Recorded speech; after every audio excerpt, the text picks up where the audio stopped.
Hey, Artie here. We're in the office and we're introducing the first video that's going to be about the Cigar Corner kit. We're starting with the Mathias Plywood company. This is these are the instructions. And what we're doing is we're working from the Plywood company, which is made out of clapboard and should be fairly easy for most of you to relate to because clapboard is such a traditional building material. Then going on to hybrid kit like J-Bomb or the background kit, both of which use clapboard and MDF, and then moving on to the Cigar Company, which is all MDF, and finally ending up with the downtown garage, which is task board. So the idea is, and as a matter of fact, I missed one, also the AAA kind of small garage, which is also MDF, and then finally the downtown garage. The idea is to keep things in a sequence that you're comfortable using that material and working on it, and as you progress through, it's almost like a bit of a tutorial on how to use all kinds of stuff to make great models. So we are not getting very specific on these videos necessarily. I will be offering suggestions, but basically what you're going to be getting, and this is a very crude, rudimentary version of what you'll see in your kit. There's going to be a package of decals. These decal parts, these wall sections and components, are all part of the Plywood company in this case. And I'm going to be assembling this because we always assemble these several times to make sure everything kind of fits together well. And if I have any suggestions or anything like that, I'll let you know. This is not going to be a finished build. This is going to be what we call a dry build, basically gluing A to B, B to C, C to D. And if we have any thoughts along the way, we interject that. Now, that being said, normally we suggest primer using the Walmart primer, which doesn't exist anymore, the primer gray. And this time around, we started using some Rust-Oleum primer of all things, using camouflage and khaki. It's not cheap, and I don't love Rust-Oleum in general because it goes on very thick, but the can of Rust-Oleum I got went on like an airbrush. It was fine, it was misty, it was perfect, it was better than anything I've ever used before. So you might want to keep in mind that when you prime things. I use camouflage. Frank Bernard, who built the J-Bomb building, used khaki on that build as a primer. I mentioned this to you simply because it's relevant on all the buildings that you should do that. Also here again, in case you don't know it, I've been promoting this Turbo Tacky glue, which is Eileen's. There are other fast drying glues. This is one of them. I use this, I like this a lot. And basically I'll be in and out as we build this. I don't want to have this go on too long. This is the build. This is the official build for the Mathias Plywood company. Now I want to start the video by doing this. This is what would be called part number 6 on the first page of your instructions. If you'll notice, the diagram, which shows the interior bracing, is 1-to-1 with the actual component. Now, if I were in a position that I wanted to lift all of these boards for priming and weathering and all, I would lift the boards now, being careful not to lift any boards up that, say, would be under a sign or something like that, for instance, okay? And I would do that before putting interior bracing on because it's just easier, to, in my opinion, to do that while it's still flat, but still before painting it. If you flip this over, you'll see the position of the interior bracing. This is very critical. Now, I'm not going to say this for every building, which is why it's important that you follow these instructions in the order that we're presenting them. The interior bracing, as shown here, can be laid on top of the instructions. As a matter of fact, you might even want to make an extra copy of this. And you can use this measurement as a measurement for your bracing right here. So it's really easy to transfer measurements from these drawings, which are to scale, to the actual interior bracing. And that's how we're going to start this. You'll notice that it goes on for several walls. There's an anomaly here where we use 1/16 inch square here because of the clearance for this door, okay? So follow this carefully and be careful here where it says leave space. Doesn't matter which kit you're working on. If it says leave space, you better leave it because this one here is going to actually set into there, and if you don't leave this here, you're going to have a problem joining these walls together. So I'm going to do this and we'll get back to you a little bit later on, but this is a very important preliminary step. Now this didn't take very long, and I'm sure on clamps here at the shop I've got them in my layout room, but because I'm using a quick drying glue, this actually didn't take very long at all, following these precise diagrams. Now, I hope you're watching this video first, because we're not going to repeat this in all the other videos. A couple things. Number one is, when you're dealing with any wall sections, when you take them out of the sheets that they are in, it's good to have a sanding stick to make sure there's no little nubbles on the end, okay? Number two would be that just because you're cutting these interior bracing lengths to size as they specify here, you'll end up with these left over. Here's some oddball stuff. Don't throw this away. This can be used in another kit. We just don't throw it in the box so you could toss it out if you think it's extra, because generally it's not extra. We try to give plenty of interior bracing. Some manufacturers give very little or none at all. And some of you, of course, you want to actually add a lot more interior bracing. Jack Ellis, our primary builder here, uses more interior bracing than we'd ever use in a kit. He just braces the heck out of everything. So it just depends a lot on your personal style. As far as things go, this goes very, very quickly. And once these are done, you want to make sure that the edges, and I'll hold one of the walls up. One of these walls here is actually this wall here. You could, or take it back, it's this one. The one with the 3 windows on the right is this wall here. You'll notice that I followed exactly the way it should be done, okay?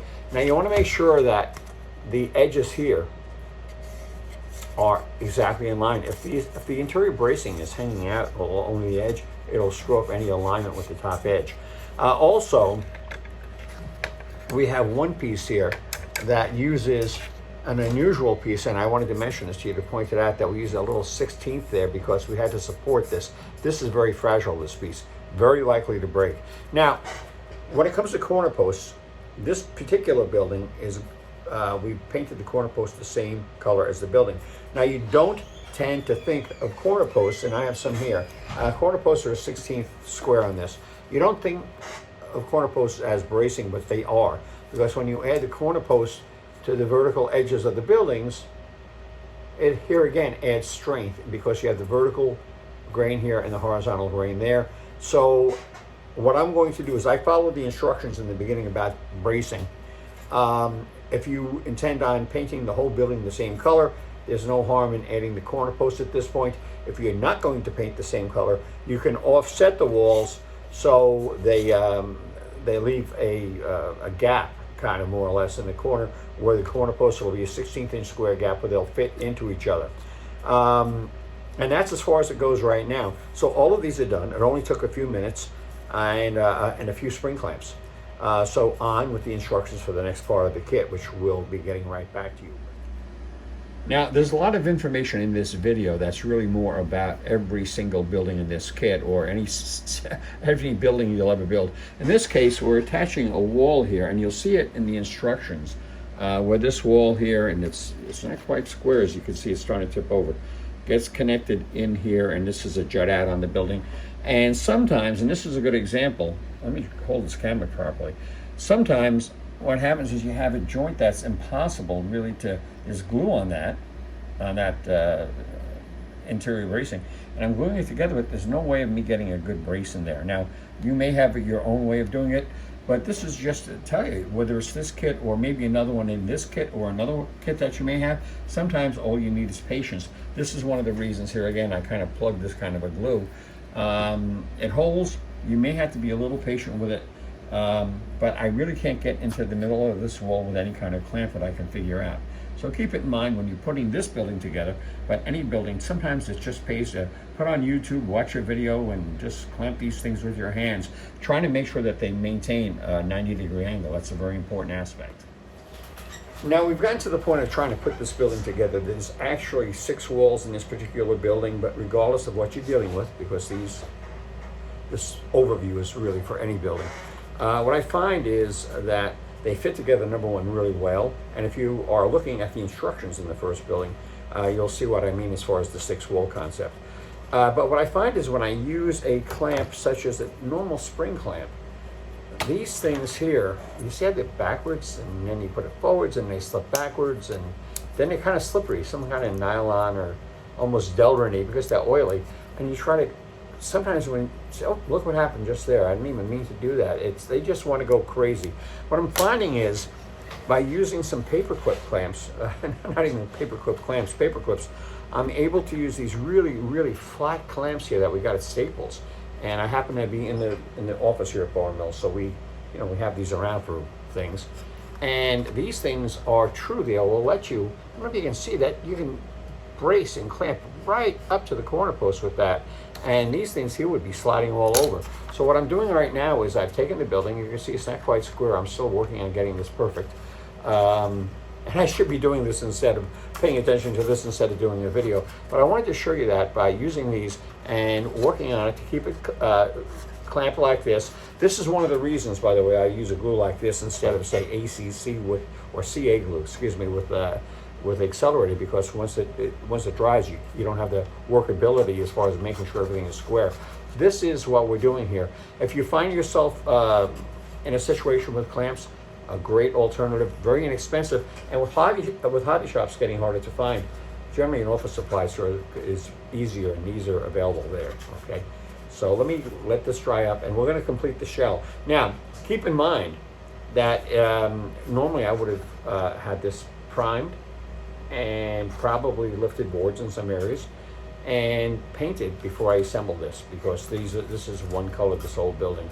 But here we're talking about a structural build, not the kind of build that we go through every single technique, okay?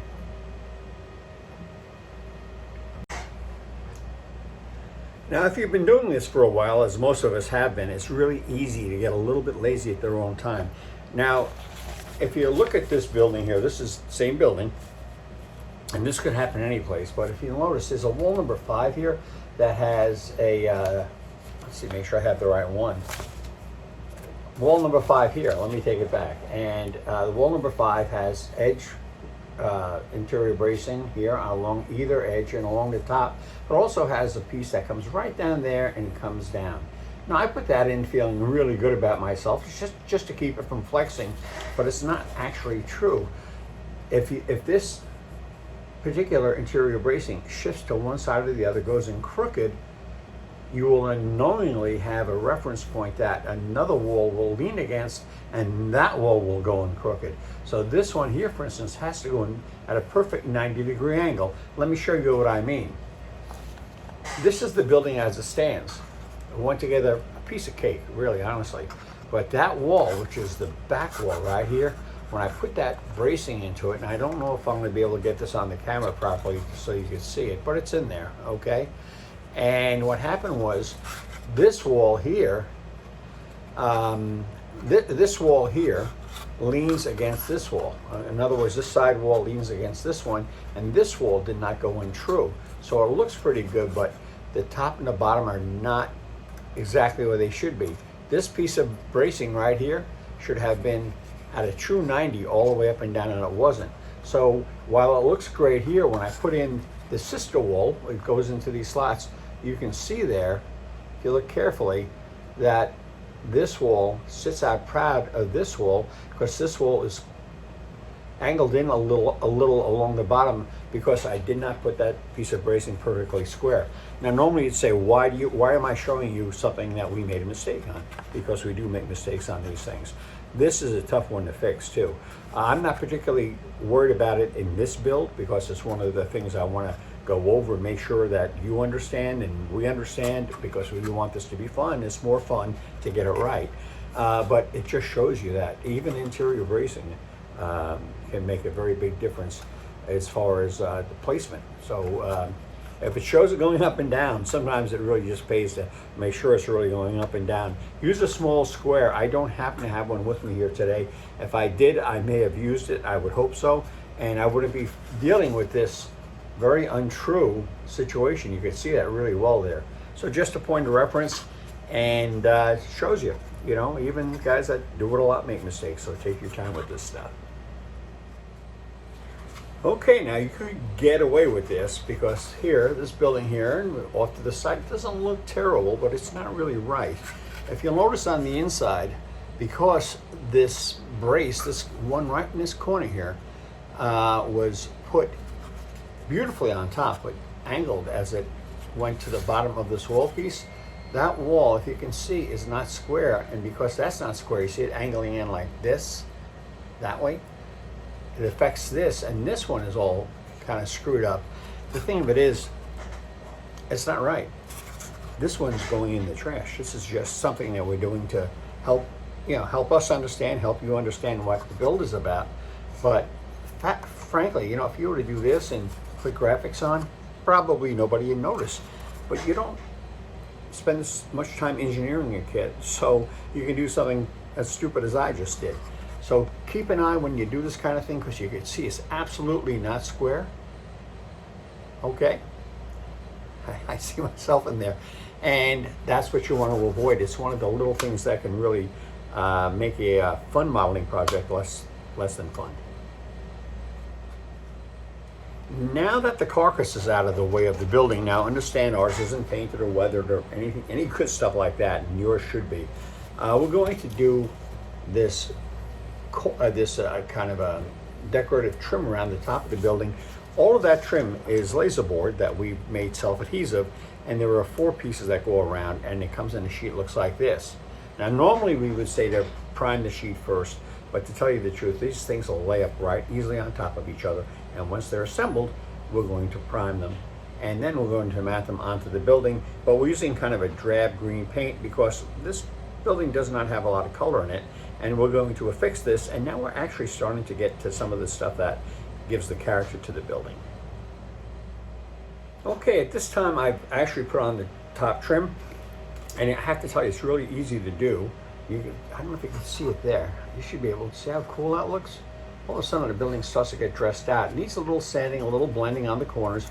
Of course, this would have been pre-painted before you put it in, and you probably have to touch it up with a little bit more of the same paint just to hide those seams. Now, what a lot of people don't realize is that when you're putting on corner posts, if a kit calls for 1/16 from corner post, and say there's a post typically on both sides of the seam, 1, 2, you're actually taking this wall and you're making it not 1/16 but 1/8 of an inch wider. It becomes a dimensional aspect of the kit.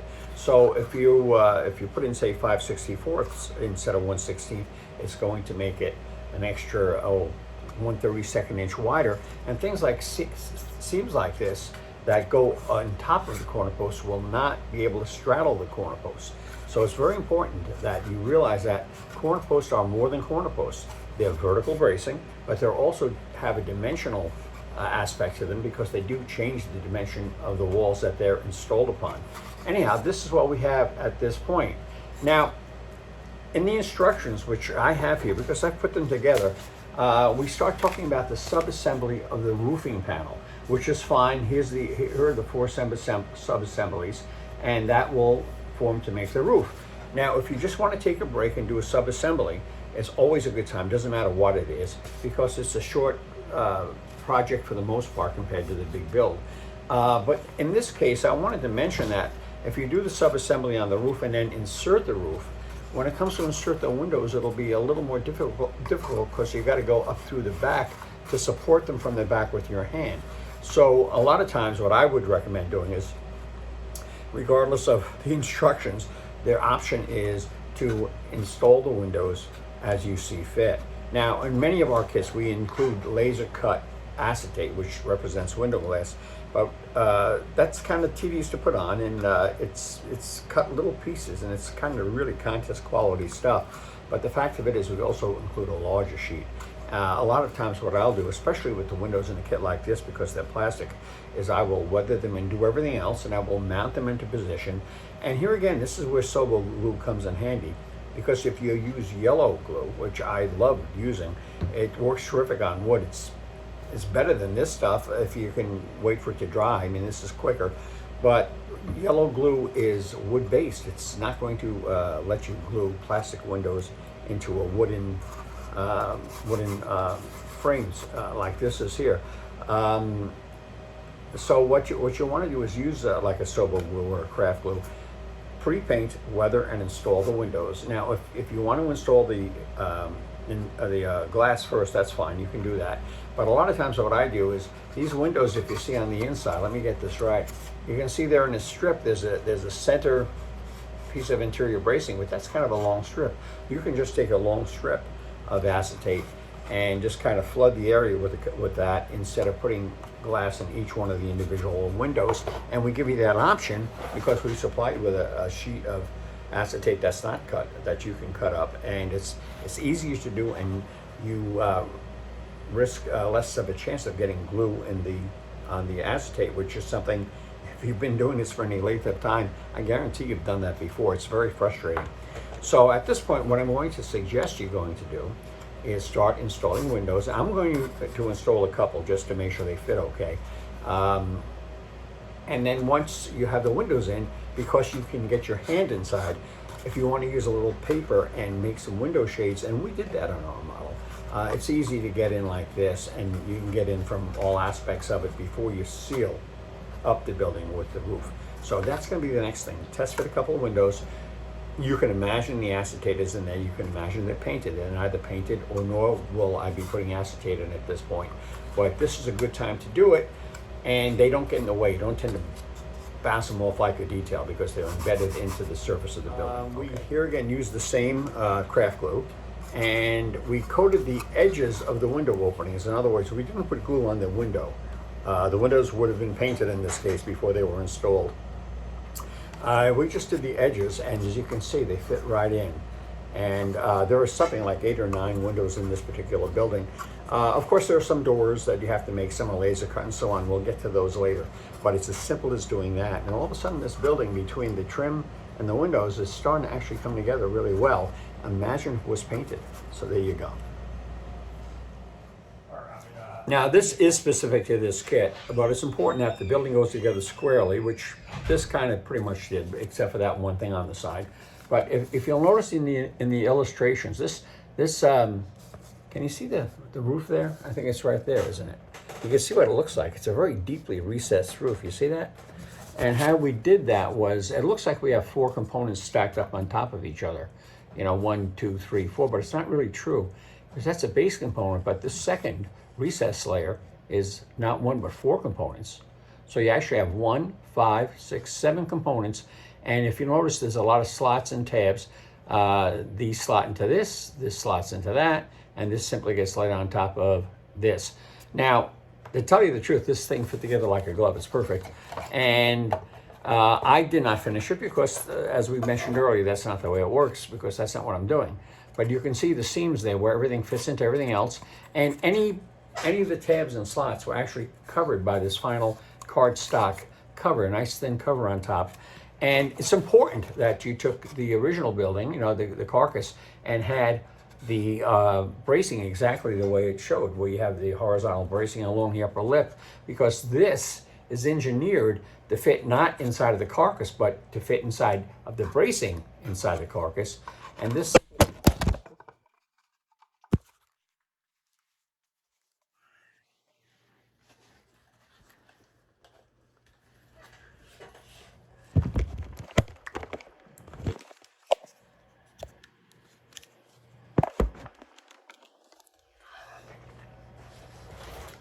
second half.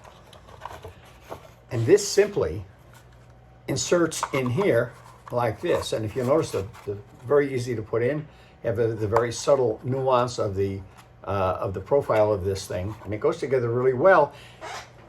You might want to paint it and weather it and everything else before you even put it in here, because it's a unit unto itself. This is a perfect project when you don't really want to get too heavy into maybe it's too late at night, but you want to get something done. So this goes in like this. Of course, after it's finished, it'll sit there, and all of a sudden, look at that. Between the trim and the roof and everything else, it's starting to really come along. So next step, according to the instructions, and I'm using the same ones you are because I wrote them. Let's just turn to the next page. By the way, there are plenty of color pictures here too to give you some ideas what's going on. The next page, we do yet another sub-assembly. This time it's the front entry. You can see there's several components involved with that. And as a matter of fact, on the page you were just on, we provided you with a nice big blow up of exactly what that looks like on our model. So that's where we're going.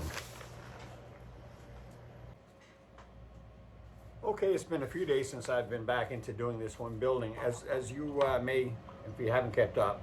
Now, forget about the extra windows and details. This is the test build. We make sure everything fits. That's what this is about. This is not a finished model. This will be discarded. Anyhow, right now we're working on this entrance here. This is a major, this big hole here.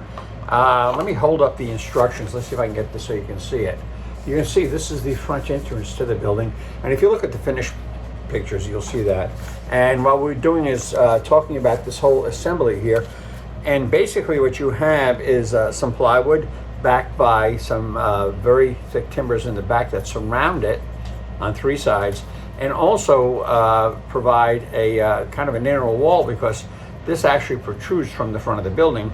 And you have the plywood, you have your bracing, which you'll see it's a specific dimension. Watch the instructions. And in this case, I've also taken some 1/16 trim, and I've actually used the template that comes in the instructions to cut that, and it was easy. And cut it a little bit long, and then use your standing stick. Now, if it's basswood like the strip wood is, the blue one's fine. It's important also to make sure that the sides are all flush around here for a clean fit. And with that, I would go with the orange stick, because you actually have a thicker stock and you're dealing with plywood as well. That's why we gave you 2 sticks with the kit. And the next thing after that is there's an interior that you can model, because we modeled ours with the doors open, and the interior is nothing more than 3 walls, just like that, 1, 2, 3, that are notched together. There's a notch in there, I think you can see that. And that will reside inside of this opening, and you paint that black. That's what we did. And then after this is on, you want to put the doors together. Now the doors, there are 4 doors. They're kind of like a bifold thing, where you could pose them like this, and you're going to have to edge glue them. Here again, we stayed with the same glue, and you can choose to paint them contrasting colors or not. In our case, we kind of weathered them down and left them kind of monotonal, even though not really. And as a matter of fact, we painted this part of the building, as you can see in the photos, kind of a red, because we wanted something to stand out, because otherwise you'd have a very, very monotone building, and that's not what we were looking for. So at any rate, the front, the interior walls, and the doors, and this will all go together, and it will fit in right over this area here. It's justified, by the way, all the way to your right. So fortunately, you have 1/16 of an inch corner posts, and they should be flush, because it will sit pretty much on top of that. And you'll see this when you build it. So that's it for right now. I'm going to glue this all together, and then we're going to go on to the next step.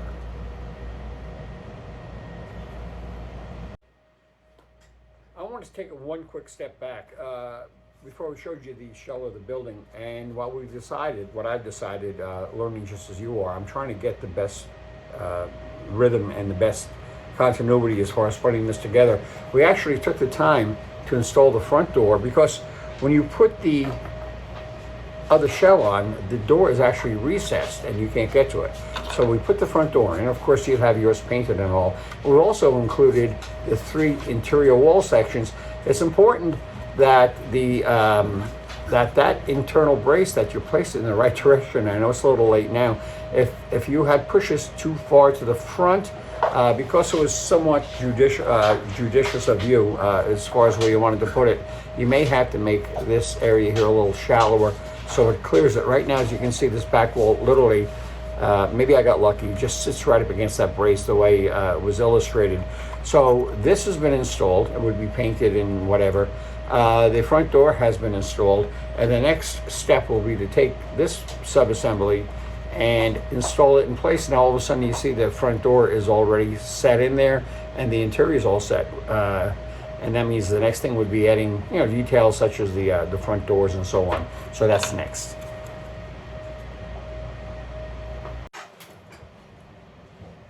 Well, I'm guessing you're expecting some kind of a wind-up, but this is not the case. These are bare bones buildings. Everything fits well, and we've made this one a little bit longer because it's meant to be the first in the series, and we've gone into certain things about sanding and so on that is not necessarily something that we want to repeat every time we build a kit. So that's a rough idea of what you have in front of you. We will have other videos. Some of them will get a little talky, some will not. Anyhow, welcome to this kit, and we hope that We hope that you have a great time. It's easy to build, and I think it's a great looking building, and we're very pleased to have been able to bring it to you this year.